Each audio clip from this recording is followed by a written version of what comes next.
Sandy Charles with FanRag Sports, joined by our very own scout and analyst, Bernie Pleskoff. Okay, Bernie, you've seen a ton of AFL, 6 weeks worth. Who is the guy in 2017 we have got to keep an eye out for? You know, Sandy, the obvious answer is going to be Moncada, but I'm not going there. I think the guy that we need to look out for plays for the St. Louis Cardinals. I think it's Harrison Bader. Yes. I think they have a need for him. I think he's been a little bit under the radar here in the fall so far, and I think he's going to have an impact on the Cardinals club. There are a lot of guys who are close to being ready for the big leagues. I just have a hunch. I just want to go out on a limb, be a little bit different, and I think it's Bader. What exactly about Bader did you see that gives you that hunch? He is a ball player's ball player. You know what? He can play. He's got several workable tools. He hustles. Yeah. He is a prototypical Cardinals type of guy that's going to give you 110% effort. And he's got a good bat, a good glove, and he can run. So basically, he does it all. And he isn't jumping out at you when you watch him play. You just say, this guy can play the game. Does that make any sense? Yeah, he's got it. Some of the guys just have it. They have that it factor. That's correct. You can sit in the stands and see an athlete. You can sit in the press box and say, this guy's an athlete. Harrison Bader's an athlete. Now we are on the last day of AFL. It's the championship game. Who was the guy that kind of left you wanting more? You're like, man, I just need to see a little bit more from him.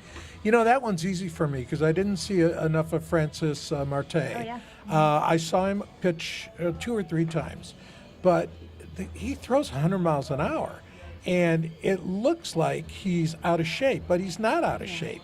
He's got this weird, strange physicality about him, but the ball just comes out of his hands so nice and easy. I think, you know, he's had his ups and downs, but I think the club is going to count on him, and he's going to come through. So he's a guy I want to see more of. We'll watch for him next year. Now, you did a scouting report, Willie Calhoun, Dodgers Willie Calhoun. He has a great at-bat. Other than his at-bat, what else did you see from him? You know what? To me, he's kind of a one-trick pony. He's a guy with a very good, he's got 2 workable tools. He can hit for average. He's got more power than you think looking at him. But you know what, Sandy? I have to question him on defense a bit. You know, it's a slow first step. The range is not there at second base. And Robbie Cano, who I've heard people compare him to, is a much better defensive second baseman. Robbie Cano is a very, very good second baseman.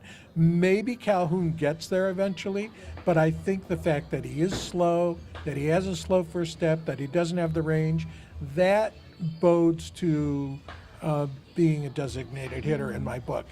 I hate to say that because the kid can really hit. And I'd love to see his defense improve. And he's not a clank. I don't want to give people that impression. I just don't think he is going to be a big league second baseman. I'd like to see him be a designated hitter in the American League. He is so loved in the clubhouse. What is it about him? It's his personality. He's a guy that's bigger than life, jumps off the page. You look at him and the first thing, Sandy, is not he's a big league ball player, right? He just doesn't say big league ball player. But once you see him hit, and when you see that smile and you see the congeniality about him, you're pulling for him, you're rooting for him, which I am. Now, another prospect that you wrote about, Braves' Travis Demeritte. He's had some issues off the field, but what have you seen from him on the field? This is another under-the-radar guy for me. People don't talk about him like I talked about him all spring, all fall. Right center field gap power, game in and game out. The ball, you know, he hits it to the warning track. He hits it over the wall. He has a good at-bat. Every game I see him 1, 2, 3 good at-bats. And I saw him leap twice in the field to snag balls out of the air with terrific leaping ability and great reflexes. This is a guy who I think can play second base extremely well. And, you know, the Braves have riches there. They've got a lot of middle infielders, but Travis Demeritte should be jumping up the scout scale and the prospect scale based upon what I saw. If they don't want him, there's plenty of teams who I think, seeing what I saw, would love to have a Travis Demeritte. A second baseman with that power, that contact rate, and he knows the strike zone, I think he's a good player. So that was Harrison Bader kind of under the radar and Travis Demeritte kind of under the radar, but who, after 6 weeks of watching all of these guys, who is your number one sneaky hot under the radar guy? He's not really under the radar, but he's going to be sneaky hot, and he's not getting the press that a lot of people think he should, or that they talk about, and that's Greg Allen. Greg Allen stole 12 bases and tied for the lead in stolen bases. Greg Allen makes things happen. He reminds me of former Cleveland Indians outfielder Kenny Lofton, who people who would remember him from several years ago. The guy can run. The guy has terrific baseball instincts. When you have instincts like that, you can chase down balls even if you're a little bit late. And he could be a little bit late on fly balls and get there. He reads the ball off the bat extremely well. He's got a playable arm, and he gets on base. And oh, by the way, this is a guy with some pop in his bat.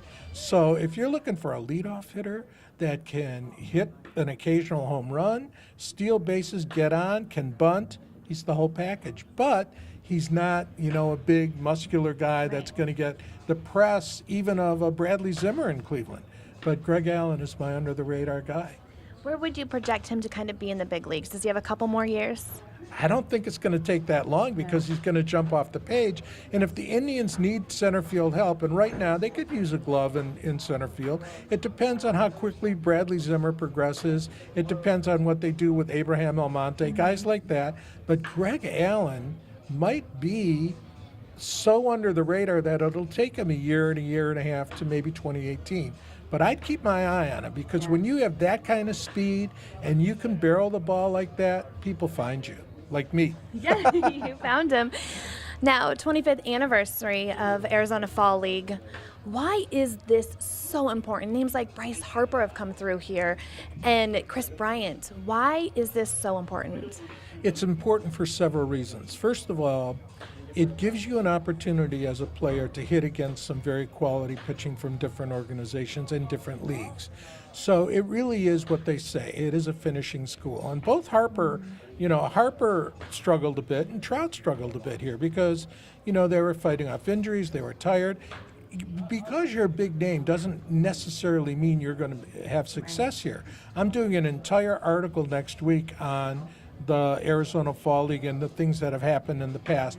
But for me, I think it's an opportunity to get well if you've missed innings as a pitcher, to get at-bats if you've missed at-bats as a hitter, and to play against high-quality players. But the other side of that, Sandy, is the camaraderie, the fellowship, in blending teams together, blending guys together, and the end product is they're friends for life.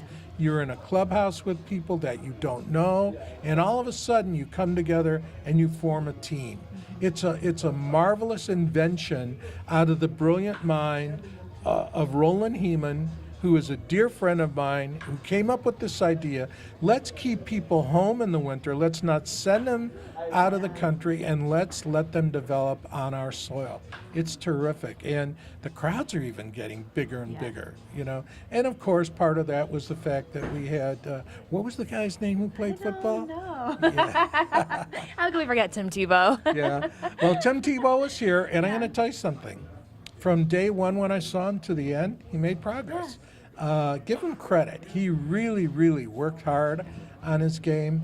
I don't really think he's a prospect. That's my opinion. But I have to give the guy credit for being a terrific human being, number one, and going out and giving it 100%, number two. And he's very challenged at the plate, especially against left-handed pitchers, but he did make progress. Basketball player Michael Jordan played in this league, so Michael Jordan didn't set it on fire. He had, I think, 258, but this is a great opportunity for people. Thank you so much, Bernie. We look forward to your article next week on AFL. Thank bet. you so much, Bernie Thanks, Sandy. Pleskoff, Sandy Charles with FanRag Sports.